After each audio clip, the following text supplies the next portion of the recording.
बाबा ख्याल रखना उस पागल का, आपके भगत की जान है वो।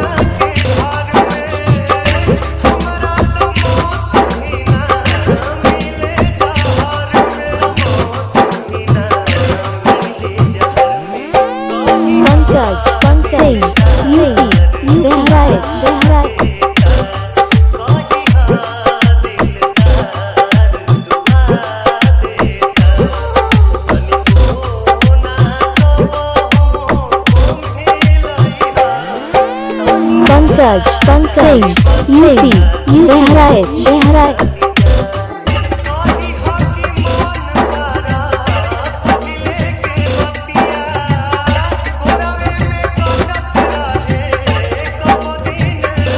उससे कहना कि मेरा साथ निभाए या फिर मेरा यादों से गुजारा नहीं होने वाला।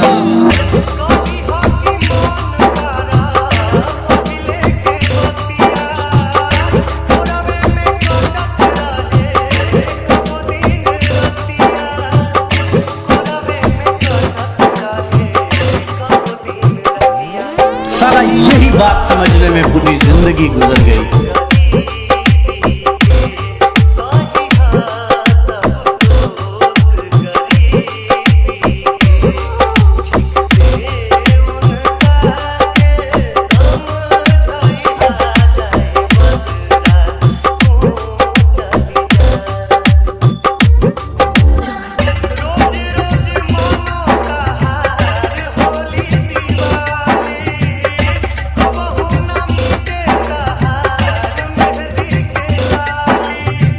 से दूर चली जाओ, नहीं तो पहले बेहतर है।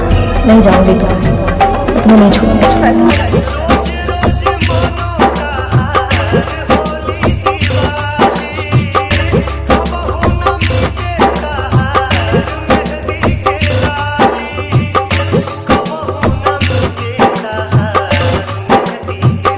एक बात अपनी बेटी को समझा दीजिए राय साहब, किसी गरीब के साथ दिल लगी न करे।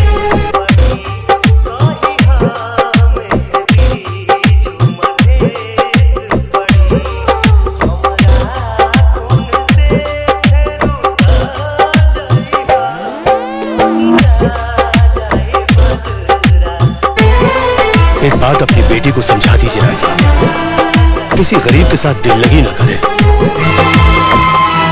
दिल लगी गरीब की जान ले लेती है।